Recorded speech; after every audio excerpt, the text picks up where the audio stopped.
अमावस्या के दिन 7 स्थान शिवलिंग के बताए हैं जहां पर भूल से भी अगर कोई चंदन की उंगलियां लगा देता है।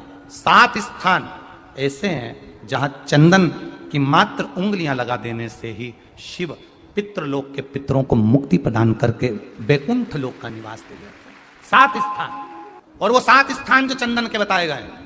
पहला, भगवान देवाधिदेव महादेव के शिवलिंग पर चंदन का लेपन। समझ लेना जरा बहुत अच्छे से।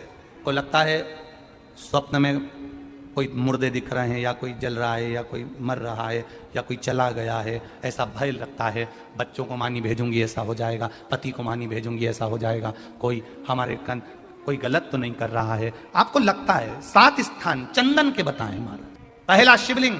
दूसरा, जहां गणेश जी का स्थान है, मालूम है ना सबको? जम के बोलो जरा, मालूम है ना सबको? जहां गणेश जी का स्थान है वहां अलग से गणेश जी बैठे, वहां नहीं।